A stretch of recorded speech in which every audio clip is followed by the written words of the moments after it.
Hello and welcome to video number 4. We're going to talk about where do they hang out. Now you had a brief idea by looking at the page likes, but what we want to do is we want to dig further and take a look at how people are engaging with different pages that are similar affinities. So what we're going to do is we're going to go to these pages, we're going to review the content, the images, what people are reacting to, and how they are commenting. All right, so let's go ahead and do that right now.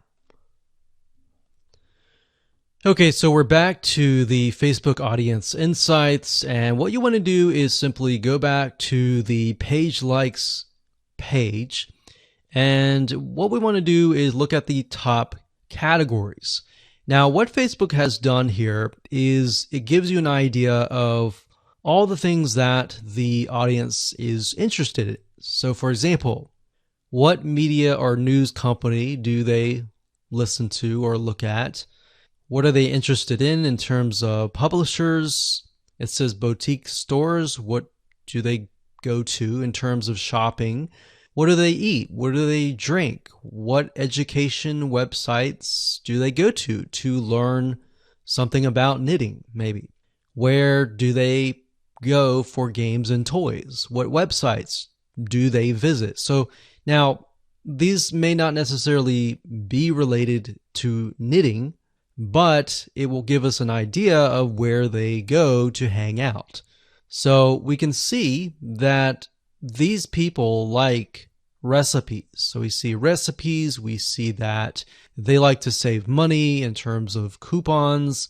Crockpot Girl is a website for someone who's interested in quick, simple, easy meals with a crock pot. And Scary Mommy is a blog for mothers. So this gives us an idea of the different categories that they're interested in. So what I would recommend that you go ahead and do is simply open up a few of these that stand out to you and go to those pages. Okay, so we clicked on The Spruce, which is a Facebook fan page, and we can see that it has a website, but it also has a bunch of images and videos and content that we can take a look at. So what I would recommend that you do is take a look at the images that stand out. So we can see gardening, we can see some videos. So we can see that the spruce, there's a lot of things about animals, there's a lot of things about different types of recipes. So what you're looking for is patterns, essentially, in the form of images. So when you create your content, you could create content with images like this. And it doesn't necessarily have to be related to knitting. What we're simply trying to do is engage the audience. So if you were to have a Facebook fan page about knitting, you could simply also have images of dogs, images of gardening or recipes, and other things, simply to engage your audience, because it's what they're interested in. So if we continue to scroll down, we can click on photos or videos. I like to click on photos. So we can see quotes, lots of quotes, and that's one of the pieces of content that we will be creating later down the road.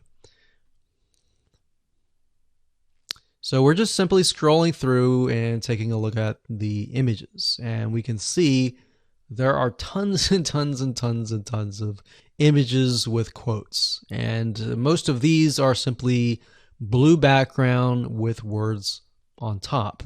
Now you can improve this and make it better. So by going through the images, this allows you to get some ideas on different images with words that you can create as well. Now, what we want to do now is take a look at perhaps the images that are getting a lot of engagement. So for example, We can see this one here has about 45 likes, 388 comments.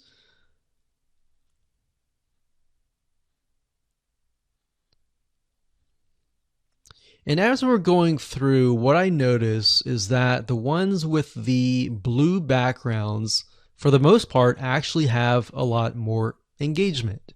And that's interesting. So let's go to another page. So this one's called Parents. So this gives us an idea that the people that we're targeting, we saw that earlier, it was 88% women. Maybe many of them are mothers. So we wanted to go down and click on Photos again. And we wanted to scroll down further. We can see a lot of images with quotes. That's great.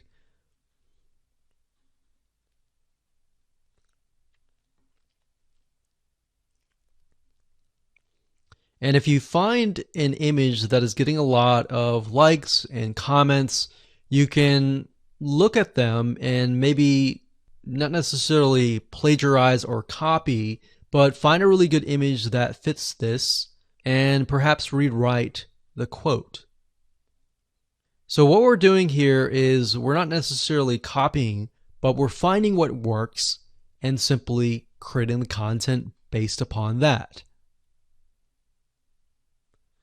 So what you want to do is you want to go through all of these different pages and do what we are doing right now. Jot things down on notepad or paper and get an idea of what different images you want to use.